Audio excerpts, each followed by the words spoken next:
This podcast is kindly supported by our friends at Acre Pharmacy, one of the key aesthetic pharmacies leading the way in responsible supply. So today we've got a special guest with us. We've got Bob from Acre Pharmacy. So Bob, do you want to tell us a little bit about Acre Pharmacy? What is Acre Pharmacy? Well, thank you for inviting me. It's a pleasure to be here. Pleasure to have you. My name is Bob Melville, and I'm a director and one of the owners of Acre, an aesthetics business. We have a pharmacy and we also have a wholesale business, and we supply the aesthetics industry with product. Perfect. So we know that you started in 2018 with aesthetics. So aesthetic pharmacy. What, in your experience, has been the difference between, I know you supply the NHS, but what has been the difference between that and aesthetics? So our business, our wider business was established in 2001, and we've been in the pharma industry since then. We have a MHRA licence, and we do supply the NHS, you're correct. We also supply large chemist chains across the UK with pharmaceutical product, and have done for many years now. We moved into aesthetics in 2018. The opportunity came up. One of our fellow directors now joined the business, and he introduced aesthetics to what we do as a company, and we started Acre.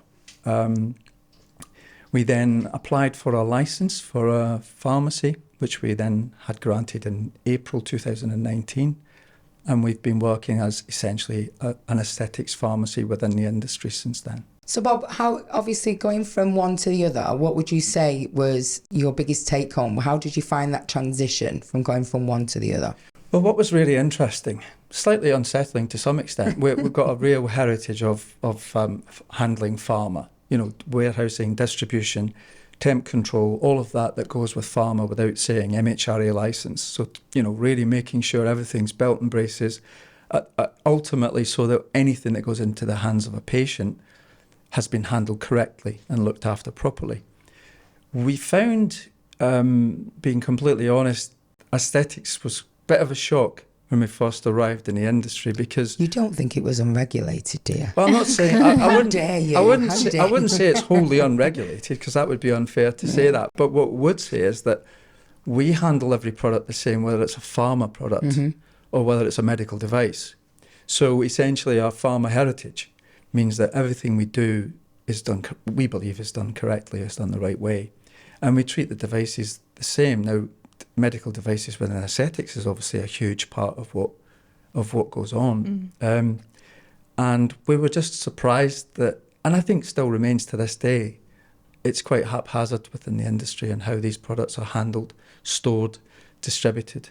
Ultimately, our focus, which has never changed from pharma to aesthetics, because aesthetics maybe isn't so regulated, it wasn't an opportunity for us to be less regulated. It was for us to say, hang on, this isn't right. We should be handling these products exactly the same way as we do our pharma. And that's what we do. And we're very proud of what we do there. And we like to think that we are helping in some way to work with the industry to improve the standards of the warehousing, storage, distribution, and handling of the product. So for us, it's absolutely paramount, because, I don't think anybody here would argue with it. The patient's at the end of this journey, and we need to know where the products come from, how it's been handled, how it's been stored, and there's a huge issue around who should be administering and whether they're safe to do so. That's a separate issue, but it really starts with the product. Can you trust your product? And can you trust where you're buying your product from? Definitely. So is that your main role within Acre? What's your main role in Acre? Everybody needs a bar. My main role would be that, to make sure that our pharmacy is meeting GPHC guidelines. I think in some ways what we've done with our technology platform integrated into our pharmacy is that we're setting new standards. And we like to think that we are on a journey that we can be proud of, ultimately improving how products are handled and distributed within aesthetics. And do you think your pharma background helps that, because you've come from pharma and then gone into aesthetics? You obviously know the correct way to deal with pharma products, so you've put that to medical devices as well. Yeah, I think it does, but I think one of the things is that you can't handle pharma unless you handle pharma correctly, because the MHRA, you'll be gone. You'll be no more. So 22 years now, 23 years coming up, we've had an MHRA license for warehousing and distribution, a wholesale license essentially.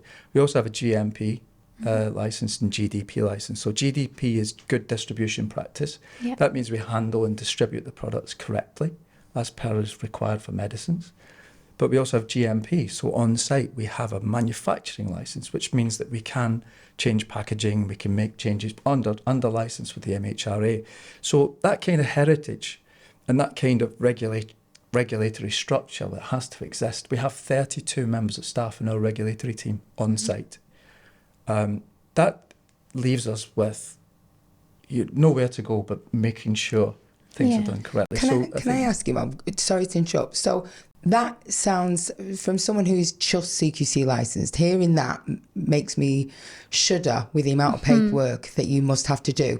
But for the amount of people who are listening to this, obviously we know the answer, but their thoughts are you get that license and that's it. That's not the case, is it? No. So what goes into that?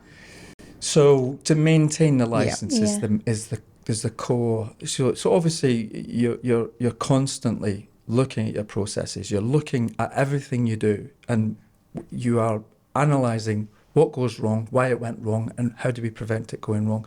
I don't know if you're familiar with the phrase CAPA. A CAPA is a corrective action, preventative action, and it's a very common phrase in the regulatory world. So anyone who's listening who has some idea of the regulatory structure with the UK will fully understand what a CAPA is. But the principle of it is so simple, and everyone should apply it, I feel, to what they do. So if something's gone wrong, because things happen, you know, we're not perfect, there are mistakes made. What can we do to correct it immediately? And then what do we do to prevent it? So corrective action, preventative action. And so that's ongoing, Kate, all the time. That's all we do all the time. So from goods in, through to booking stock in, through to storing it and handling it. And then the other side, then it's packing it and then shipping it. It all has to be done exactly the way it should be done. So, and that all has to have a paper trail. So standard way of looking at anything from a regulatory standpoint is if it's not written down, it didn't happen. So we're constantly monitoring. With 32 members of staff in our regs team, there's the jobs they have to do. They maintain our licenses. They maintain constantly checking everything we do. I think you guys have visited our facility. 60,000 square feet of regulated, temp-controlled warehousing requires a lot of people. And if you've seen our quality team going round the facility, constantly monitoring what our operatives are doing, whether they're booking something in, whether they're booking something out, it all has to be done as per the rules and regs of our quality department. So it never stops. No, I think we all said that, didn't we? As soon as we walked in, we were all a bit like, when you weren't looking, we were looking at each other going, wow. Blown away. Wow. Because I think as practitioners, we do live in this little bubble of we're so focused on our day to day, and we order it, we get it, it comes in our packages, and that's as far as our thought process goes sometimes. So I think we were all really blown away, weren't we, when we visited? We think about temperature guidance when it comes to things like toxins. Hadn't even thought about fillers, that, you know, they could have been stored in a boiling hot warehouse, and what would that do to the product? So you don't think about stuff like that. Pretty much everything has a storage condition on the box. Maybe not your syringes or whatever, you know, but medical devices do. Fillers are typically 8 to 25 degrees. Well, we had a 40-degree summer last summer. So even if you're in a warehouse that's got really good insulation and temp control, that was a struggle. You know, we had to work really hard to maintain those temperatures. And I think practitioners don't think about that, because in our clinic we can put them in the cupboard. That's what we would do with our fillers. You put them in your cupboard, you store them away. Toxin, obviously, we know that you have to be mindful of. And I think people don't think about there's that disconnect, the fillers. isn't there? I mean, that was one of the first things that I really changed my practice when we became CQC registered, is all of a sudden I had to get temperature controls for every single room, and then the one room every morning it's checked like 3-4 times a day, and if that goes up, sometimes we're like, right, we need to get put the AC Yeah. on, because all of a sudden we're aware of things that we weren't even considering before. Sure. You know, and it's crazy, but we all know what happens if you have filler and it's in the fridge, if you have filler and it's left in a hot room. We know it changes the product.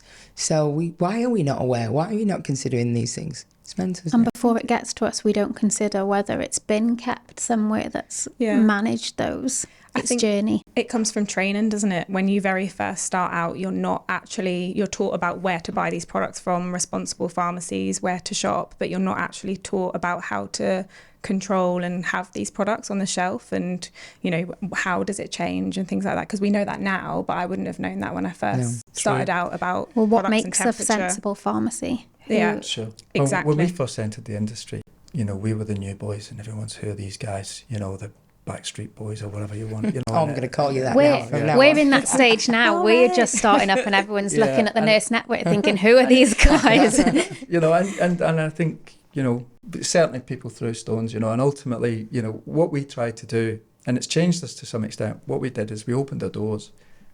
We're regulated by the MHRA, so we open the doors and say, come and look, come and see who we are, come and understand our ethos and our how we handle product. And what that then did is that changed people's mindset, because that suddenly they realised that everything we do is just about patient safety, and it's making sure it's done correctly. So that's changed us, so that we're now at that position where, from an industry where we see little regulation, we treat it as the opposite. So from our point of view, it's like, we're not telling people what to do.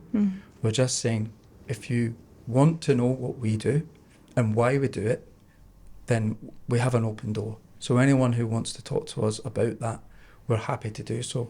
Because I think ultimately what we want people to do, my responsibility is not what you do with it in your clinic, but it's what happens to it before it gets to your clinic. And I think with us opening our doors and sharing how we do things, not expecting you to have temp probes all over your clinic and people being called out in the middle of the night because suddenly the temperature's changed. We do all that to protect the product. But ultimately, if we work as a team, the clinic with the pharmacy, and, make sure that everything we do is geared towards the patient at the end, then if we can just improve it a bit, we'll have done a good job. But that's our main focus. That's my focus. The business as a whole has grown hugely, and a lot of that's because we opened our doors and said, listen, you've got nothing to be frightened of. We're here. Yes, we're a business, but we're here to work with the industry to say we can make this better. One question I was going to have for you, because obviously you started aesthetics in 2018 and I started aesthetics in 2020. So I've noticed a massive shift in aesthetics even since I started. And I didn't know if you'd noticed, like, yourselves and your industry in pharmacy from that point of view, like a massive change in aesthetics and the way that you're working and things like that. Just a general question. Obviously, the industry itself has grown hugely. Not just since 2020, but going back in the last sort of 10 years. And it's not just grown in terms of the number of people who are having treatment in a sort of 55 to 80 years of age. We're talking about the width of the market, so it's almost like 18, whether you agree with it or not, ultimately, you've got from people using it as part of their beauty regime. So it's changed a lot. But in terms of the regs and the GPHC, I see quite a lot of changes, good changes coming in. And we've introduced patient-specific directions for third-party prescribing, which is all on our technology platform, so that we help people to do it, but it's good for the practitioner to have good guidance on the prescription about what the prescriber believes that patient should be having and where. So we're definitely seeing changes coming in, and we're seeing more pharmacies doing things that we were doing 2 years ago, which actually, if I can speak about from the business point of view, we lost quite a bit of business when we introduced these new measures because people said, well, I don't have to do that if I go here or if I go there or what. Well, we're not going to change our principles, which are based around patient safety, because another pharmacy will do it a different way. So there's definitely been changes in the industry because we see those pharmacies coming Up much and more again. aligned to what we do on a daily basis and have done for 2 years. Yeah. So huge changes, and I think there's more to come. I think the JCCP working on third-party prescribing guidance and how that impacts on a pharmacy, and what pharmacists have to do then to make sure that there's a good relationship between the third-party prescriber Yeah. and the third party, which I think is really important. Our pharmacists work very close on establishing that relationship and making sure that there is a synergy between the two, and it's not just a transactional thing. So that's changing.